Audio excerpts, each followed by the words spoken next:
This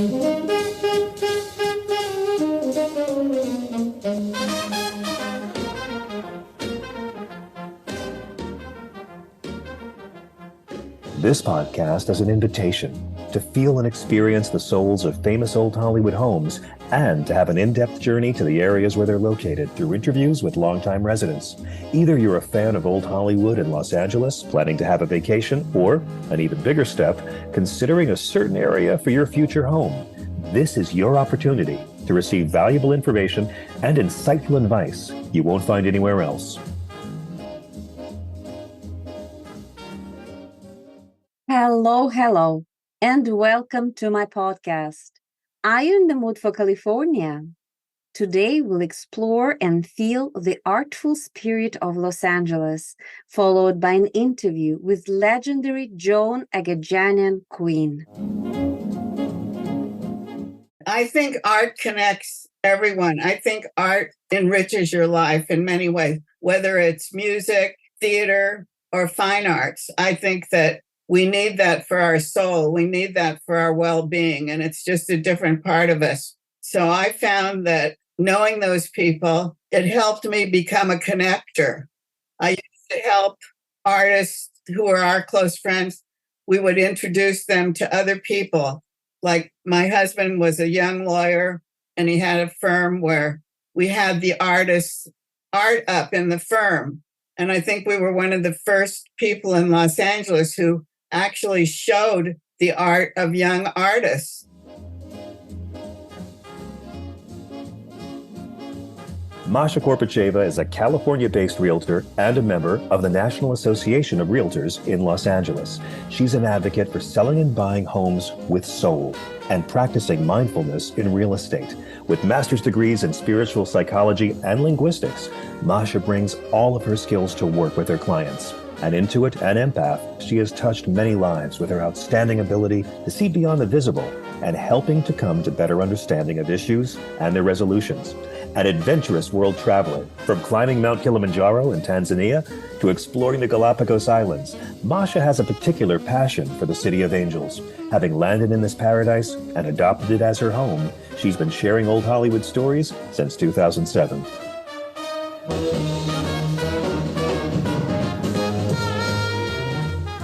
In the mood for California, feel the soul of old Hollywood.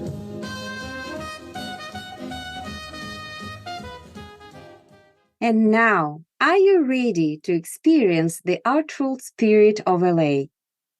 Once upon a time, in the vibrant and tumultuous world of the Los Angeles art scene, the 1950s, 60s, and 70s were a canvas of creativity where local artists stood at the precipice of a cultural revolution. It was a time when the sun-drenched City of Angels was often overlooked as a proper art capital, yet it pulsated with groundbreaking ideas waiting to unfurl.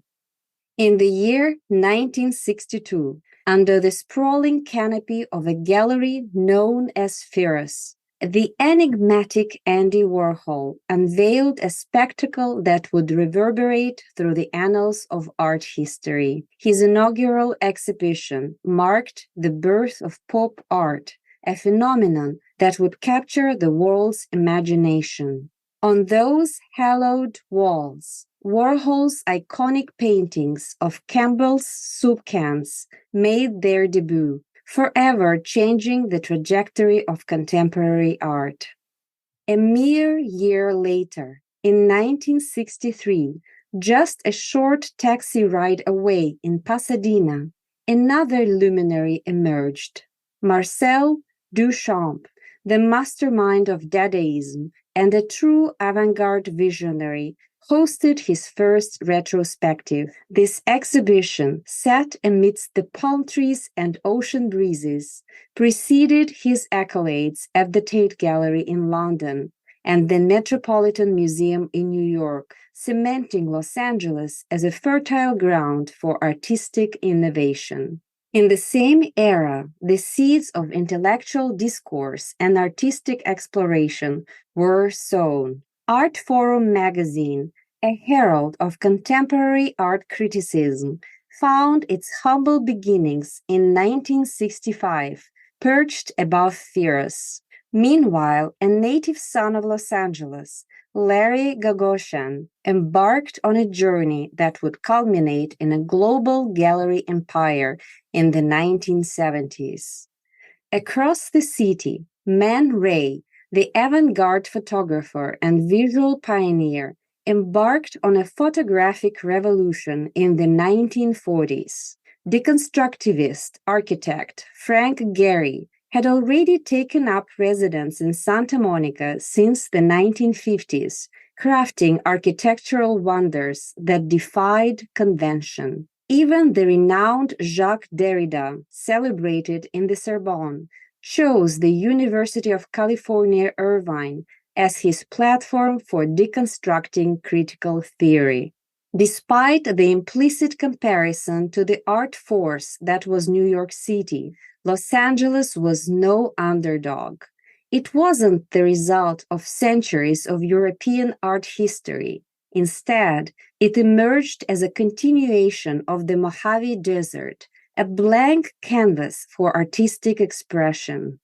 There was something intoxicating about the blend of endless sunshine and the Hollywood dreamscape that fueled the city's unique brand of art production, known as postmodernism. In 2006, the Centre Pompidou in Paris unveiled Los Angeles 1955-1985, the birth of an artistic capital, a sweeping survey of over 80 artists and 300 objects. The audacious announcement promised to unveil the specific characteristics of an artistic context yet to be discovered. The old guard of the art world watched with a mixture of curiosity and skepticism. Cal Arts Dean Thomas Lawson suggested a redo of the exhibition, perhaps under the auspices of the Tate. Maurice Tuckman, a founding curator of modern art at the Los Angeles County Museum of Art, dismissed birth as a mishmash without a clear perspective, and he began crafting a show of his own. In the midst of this artistic tempest, Lynn Kienholz, the founder of the California International Arts Foundation, stepped into the fray. Lynn was a first-hand witness to the early days of the scene, having been married to Ed Kienholz and working at Hearst Gallery. On her flight home from Paris, she couldn't ignore the muse's call any longer. She sketched a solution, an encyclopedia encompassing all the professional artists who had woven their narratives into the Southern California canvas before 1980, those who had received a review during that era. 5 arduous years passed, and the result was nothing short of monumental, a magnificent tome brimming with the stories of 497 artists brought to life through 943 captivating images. Each artist claimed a page, much like a digital profile on a social media platform. An extensive appendix listed the galleries, art clubs, and a staggering 26 art colleges that had been part of this rich tapestry. The endeavor was not without its challenges. Some artists remained elusive, others had vanished into obscurity, and a few declared they had no need for such an encyclopedia. Occasionally, artists were omitted simply because they hadn't received the recognition they deserved, a reflection of the somewhat indifferent LA press of the time. And then we encounter Joan Agajanian Quinn, whose name is synonymous with art itself. She has been an extraordinary figure in the world of creativity and culture. She's not just a patron of the arts. She's the embodiment of art's muse, and her life story reads like a canvas splashed with vibrant strokes of inspiration. Known as the art accumulator, Joan Quinn's life has been a gallery of experiences and artistic relationships, and a testament to the enduring power of art. Her journey into the heart of the art world began as the West Coast editor of Andy Warhol's legendary Interview magazine. It was here, amidst the glittering world of celebrities and avant-garde artists, that she left an indelible mark. Warhol himself, the maestro of pop art, was one of her closest confidants. But Joan's influence extended beyond the confines of Warhol's factory. Her love for art and artists knew no bounds. She became a living canvas, a source of endless inspiration, as more than 300 of her beloved artist friends created portraits of her, including such luminaries as David Hockney, Jean-Michel Basquiat, Helmut Newton, and Robert Mapplethorpe. Each work of art told a different story, capturing her essence from various perspectives and styles, embracing her magnetic presence. Beyond being a muse, Joan Agajanian Quinn has been a supporter of the arts for over 60 years, particularly championing Southern California contemporary art. Her commitment to nurturing artistic talent and promoting the avant-garde spirit has left a significant mark on the cultural landscape of Los Angeles. Joan Quinn's love affair with art began early, and it has never waned. Her passion for the creative process culminated in the creation, writing, production, and hosting of the Joan Quinn Profiles, a remarkable series that boasts over 400 complete shows. Through this platform, she shone a spotlight on artists, delving deep into their minds, their inspirations, and their journeys, allowing the world to witness the stories behind the masterpieces. Joan Agajanian Quinn is not merely an art patron. She is a living proof to the transformative power of art and a witness to Los Angeles' triumphant rise as an artistic capital. And here we are. I'm so honored to have legendary Joan Agajanian Quinn here with me. Joan Agajanian Quinn, a Los Angeles native, is a journalist, curator, collector, and arts advocate. She was appointed the West Coast editor of Interview magazine by Andy Warhol and was society editor of Hearst's Los Angeles Herald Examiner. Joan, with late husband, attorney Joan Quinn, and twin daughters Jennifer and Amanda, has been a supporter of the arts for over 60 years, particularly Southern California contemporary art. She is the creator, writer, producer, and host of the Joan Quinn Profiles. Quinn is a visionary who has inspired artists from all over the world to create her portrait. Among the noted artists who have photographed, painted, or sculpted her image are David Hockney, Jean-Michel Basquiat, Ed Ruscha, Ed Moses. She has over 300 portraits in her collection. Quinn was the recipient of the 2017 Ellis Island Medal of Honor. She is on the board of the California Film Commission, the California Arts Council, Cedars-Sinai Hospital Arts Council, and trustee of the Armenian Library and Museum of America. Joan will reveal the profound impact art has had on her life and how it has molded her experiences. Hello, Joan.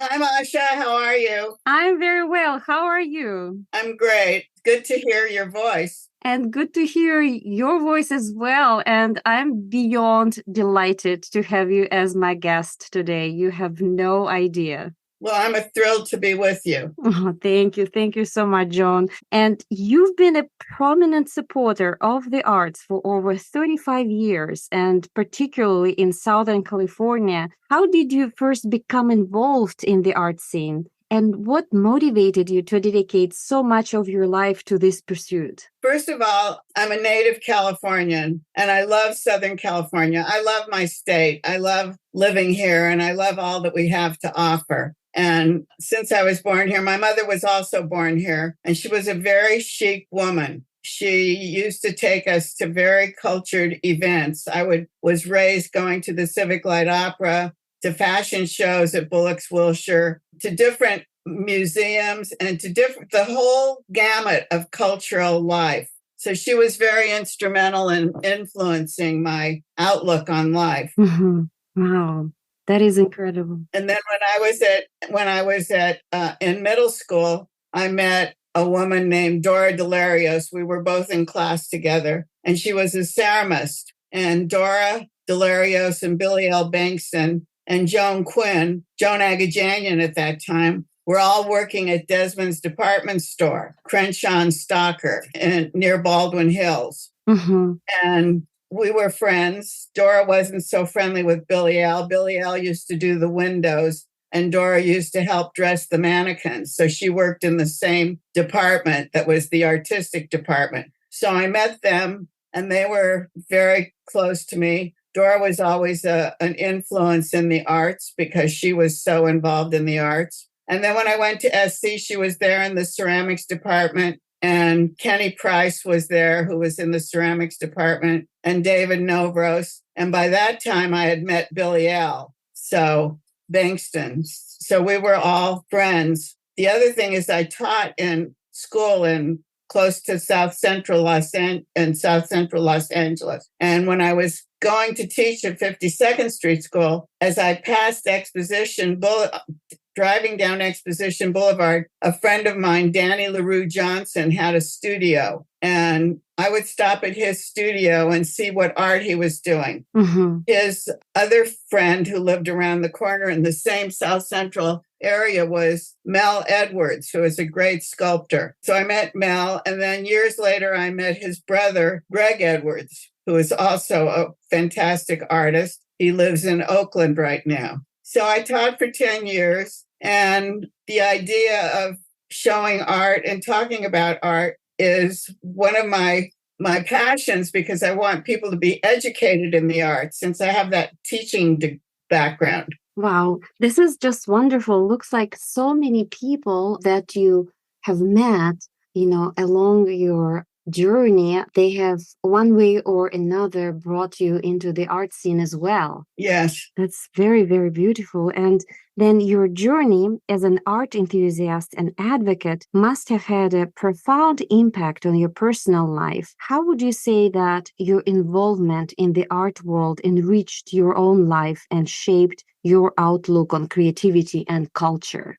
I think art connects everyone. I think art enriches your life in many ways, whether it's music, theater, or fine arts. I think that we need that for our soul. We need that for our well-being, and it's just a different part of us. So I found that knowing those people, it helped me become a connector.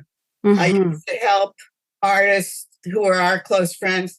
We would introduce them to other people. Like my husband was a young lawyer, and he had a firm where we had the artists' art up in the firm. And I think we were one of the first people in Los Angeles who actually showed the art of young artists on the wall. Wow. My husband would have cocktail parties and invite his constituency and invite different lawyers from around the city to come in and meet the artists and see their art and help these artists sell their art to different people in the community. So I think that was how we were sharing ourselves and learning as young newlyweds. because we Oh, collected together. wow. What a beautiful story. It's almost like your husband had pop-up galleries at his office where, his colleagues, lawyers, and then artists from your side would come and mingle and make connections, and everybody's life would be enriched by these connections. This is so beautiful. I thought it was, it was the kind of thing where we were informing Jack's friends in a way and helping them see what outside of the box, because many of them had just spent, years in law school and worked,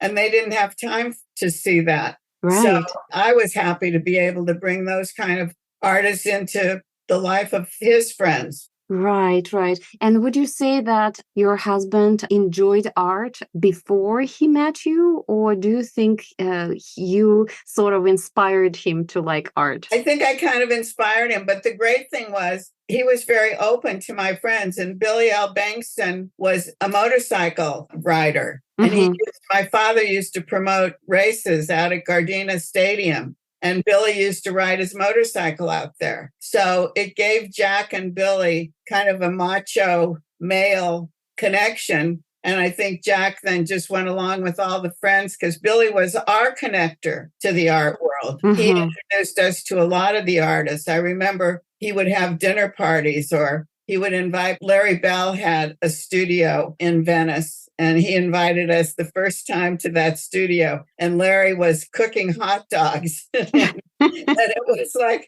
a big group. It was very dark. It was a big open space. And I remember telling Larry, oh, that's the first time we met when we were at your studio. And he said, you know how much those hot dogs cost? 5 cents a piece. He said they were the cheapest things I could buy. Oh my God. That's so it was like a community, it started becoming like a friend, a community. We were all sharing teaching each other and being a part of the artist group. And they also wanted to be a part and meet the lawyers and the judges that we knew. Very interesting. It's like building this community of your own within this large city, and the community that is based on art. And there is nothing more beautiful and inspiring in life than art, or learning about art, because it's all about the emotion. It's all about the perception of the world. And I think when people connect on the grounds of really learning art, perceiving it, and enjoying it together, this kind of connections, they become really profound. I think you're right. And I think that the idea that you can meet the person that created something is very important. To us, that was always important, to know and make sure that the people who were buying the art were meeting the artist and understanding what they were doing and felt that connection, that closeness to them. So that was paramount in our thinking. Yes, and it was actually the way things happened. Absolutely. Yes, it totally makes sense. Wow. And so the other way it really shaped my outcome was that I met Andy Warhol in New York, because Jack and I used to travel to New York quite a bit, and to London. We had a lot of art friends in London and Paris and in New York. And when I met Andy, he noticed that we had all these connections to many of the artists on the West Coast, and that I knew a lot of people socially. So he hired me immediately as West Coast editor of Interview magazine. Wow. And I think it was because of all those connections. Wow. You just don't know where your passion or love for art will bring you to. Wow. It was very organic in a way, I would say. Things just happened, and they were good things that happened. Yes, absolutely. And what kind of a human being was Andy Warhol? He was a very, very inquisitive person. And he was very competitive. I don't think people realize that.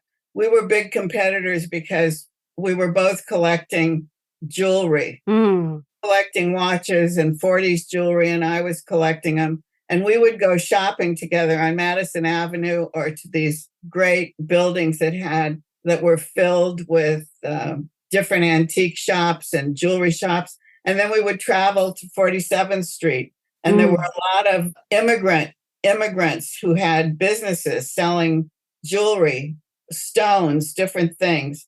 So And I remember Andy would go in, and one of the merchants had a box of college rings, high school and college rings. None of the jewels that were set in them, I don't think, were real. They were probably glass because they were sold to, people who didn't have much money at the time, a high school student or a college student. Right. Would buy the whole box. Just give me that whole box. That was the way he would buy. And we had this competition. If I went in and saw something, or he was in there seeing something, I'd come back and say, oh, I'm really interested in that. And they would say, oh, Andy already bought it. So he was like way ahead of, he was there doing it. Right. You could never beat him, huh? No, never. No, that was one thing about him. He knew, and he wanted things, and he just got them right away. Right.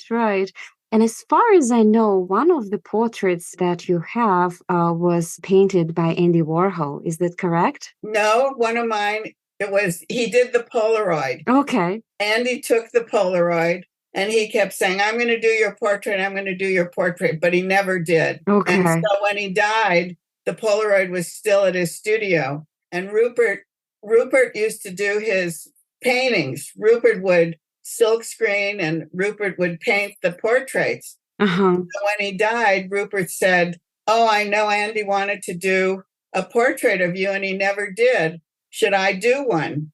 I said, of course, I would love that. So Rupert made 2 portraits of me. And then at the end, he said, do you want me to sign Andy's name? Because I signed Andy's name. I went, no, how can we do that? You just made those. Andy's gone. And I think that I'm honoring you as the artist who made it. I think you should sign it. So he signed them. But maybe I was wrong. Maybe we should have just let him do Andy's name. Wow. But at the same time, you were actually thinking of Rupert because he didn't have a chance to sign other works that he did for Andy Warhol. Right. So it was probably the first time someone told him to do that, which is so incredible. He was very touched and very honored that, I would think of him as the artist. And he was a wonderful person. He didn't live much longer after that. He died of AIDS. Yeah, that's so and that sad. was another thing. We had a really close group of gay friends in Los Angeles who had restaurants like Mario Tamayo, who had Cha Cha Cha.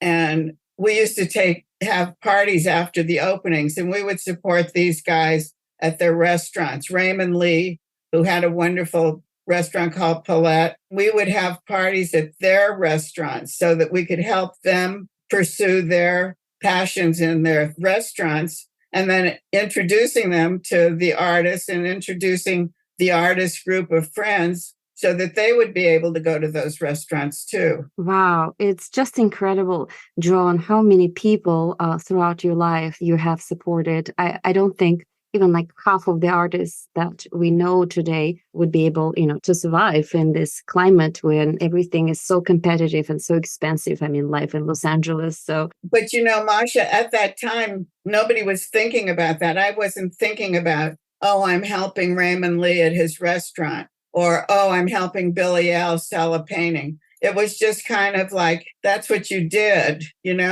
You would go to your friend's restaurant because he needed people to go to it and talk about it. Right. So we just helped out in that way. Right. And that truly shows the generosity of your heart, Joan. I can see it very, very clearly. So thank you for what you did, for all those artists.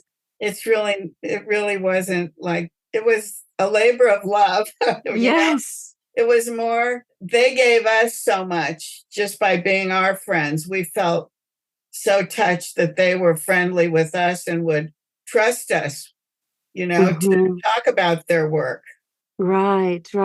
Well, that brings me to my next question, because no wonder you're considered to be like the most frequently painted woman in the world, with over 300 portraits of you painted by various artists. So could you please share your thoughts and emotions as you reflect on this extensive collection of artistic interpretations and your interactions with the artists behind them? Well, that also just kind of started organically, and it was just a part of changing our collection in a way, because what we collected was very, very focused. Most people don't focus that much on one thing, but we focused on Southern California artists, and art in our collection was, basically our friends. So when other people wanted to come into the collection, that was a way that they would enter it. They would want to paint a painting of me. Okay, so like Bob Graham made a bronze of my face.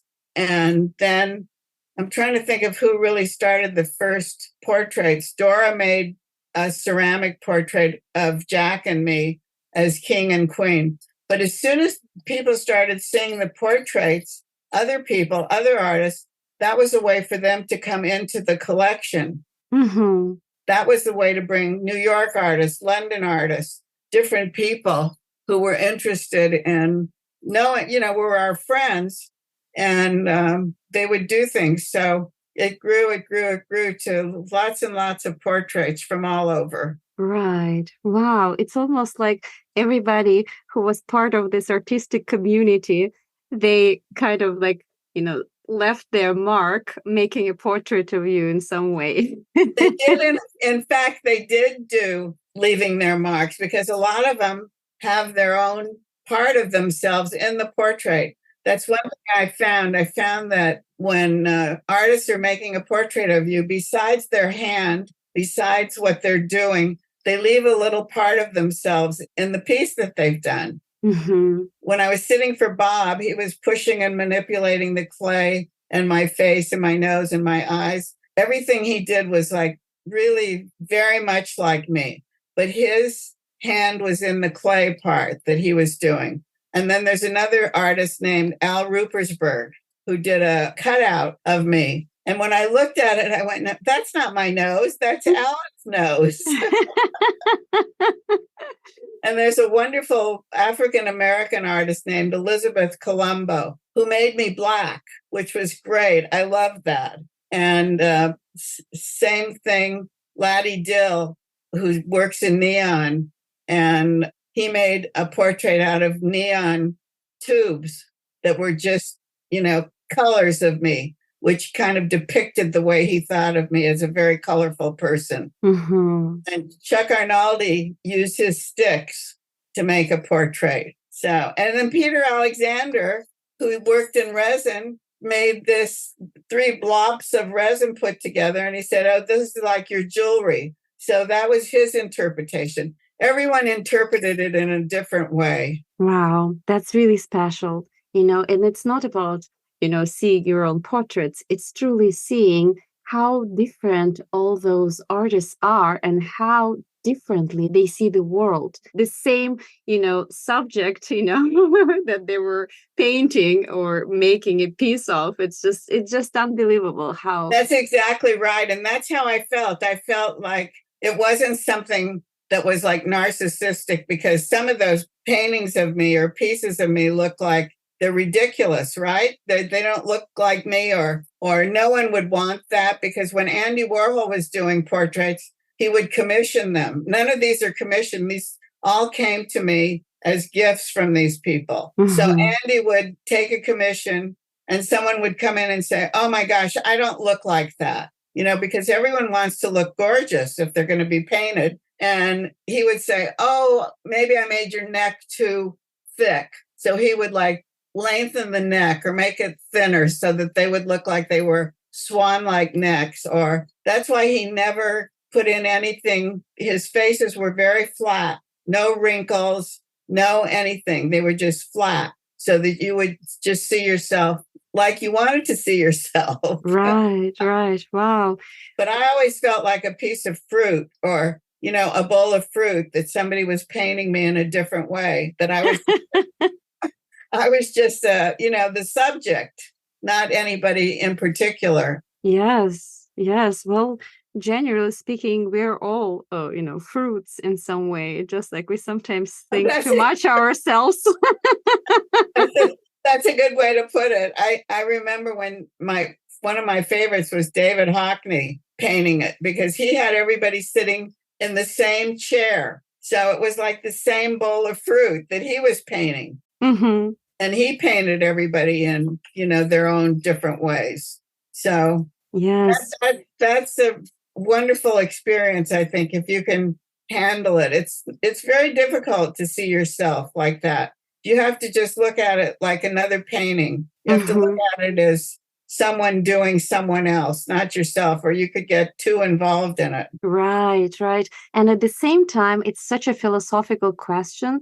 Like, if there is no other person who sees you and who can portray you, do you really exist? That's true. I know, that's true. Wow. So, do you really exist? And is it what it is? Who is it? Right. They see you. How do they know you? Very true. Take a photograph and paint or make the sticks from you. Like when Chuck did the sticks, he painted on the sticks my hair so that it looked like, it was me with the colored pieces in my hair.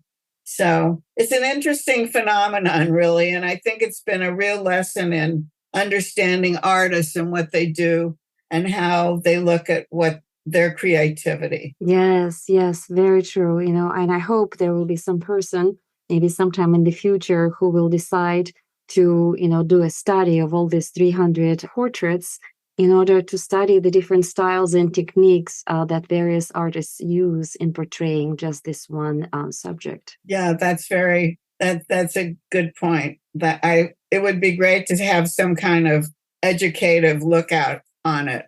Some type of writings that would be interesting about what other people thought. Right. Yeah, because probably there will be some answer as to the essence of art right in there. It's just somewhere in the middle and it's hiding a little bit. I think you're right. So, Joan, your work has allowed you to delve into the inner workings of the art world. And from your perspective, what advice would you give to aspiring artists, collectors, or enthusiasts who want to make a meaningful impact on the arts and culture scene in their own communities? I think as far as a young artist, I think you have to put in your time. I think you have to really spend time with your work, to understand your work, to keep working. You've got to just be painting or sculpting or whatever you're doing all the time and not worry about where you're going to show or how much you're going to charge for your work or who's going to buy it. Because I think you have to just be so dedicated. And that's the problem. People are so used to like instant success or instant something happening in their life. And that isn't how you develop. You have to develop over a period of time. And that's what I think. And then I think that buyers have to really go out and know the scene, know what's happening, know what they want to do, know what they want to buy, meet the artist, go to the studios, read as much as you can about that person, learn as much as you can. And nowadays, people just depend on art consultants. And that's not like the fun. That's not like, it's like somebody coming to you and telling you, you have to buy this red dress. And you really don't like red, but she's telling you, you have to buy it because that's the color right now, is this red dress. And I think it's such a mistake for collectors, even to call themselves collectors, if they have art consultants buying their collection and making it. It's really a reflection of the art consultant more so than you. That's true. You're so right about that. I think it's difficult. I think now the art world has changed so much. It's become so commercial that people just think about the commercial side of it. And if I buy this, is it going to be worth more money? We never bought anything thinking that it was going to be worth more money. In fact, it probably isn't. It was just the idea of having it on our walls and knowing the people and loving what we bought. Right. So it's very personal. It should be very personal. Yes, I absolutely agree. And you have spent so much time and effort helping so many artists. And you have built, this wonderful home filled with art.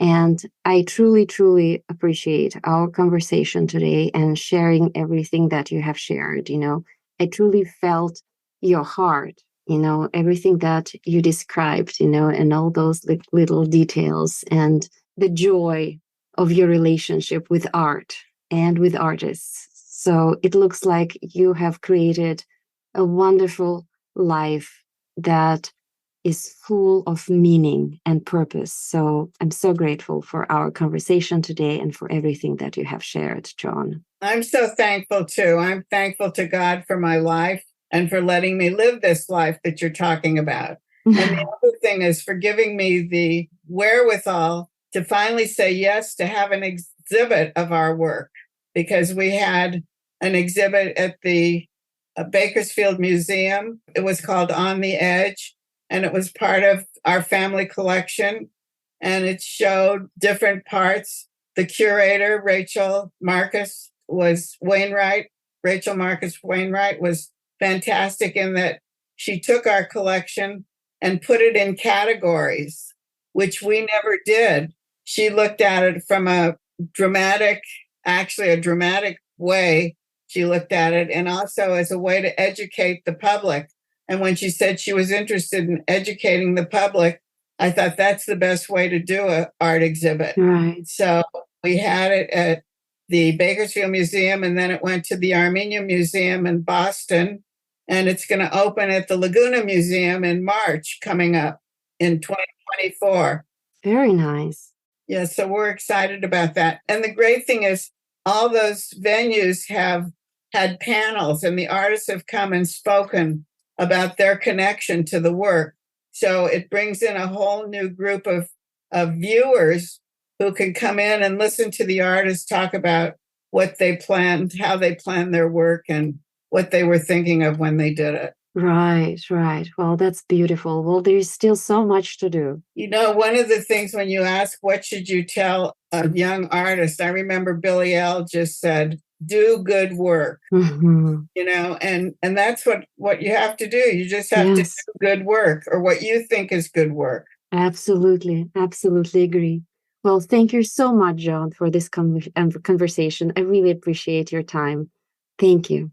So thank you, Masha, so much for letting me talk to you and letting me tell you about my passion and the artists that we love so much in Southern California.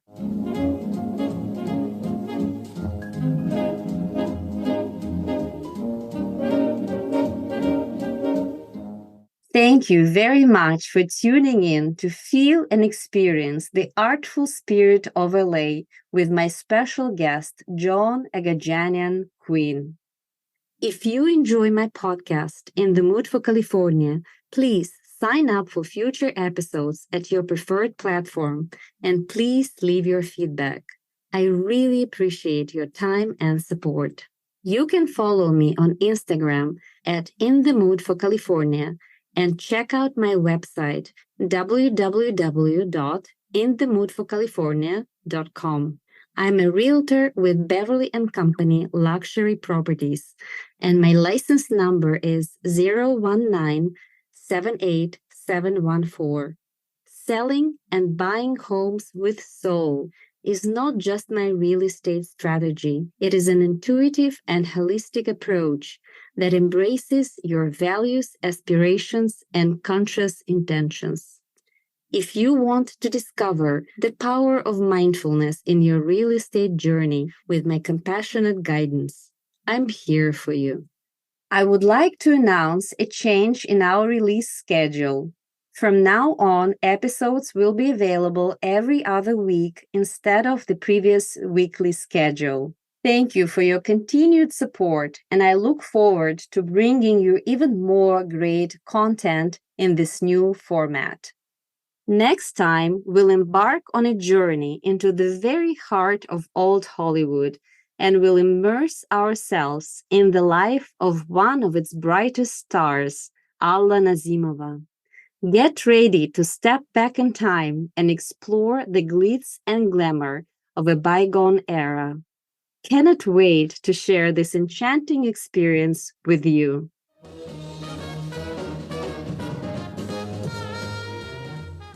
In the Mood for California, feel the soul of old Hollywood.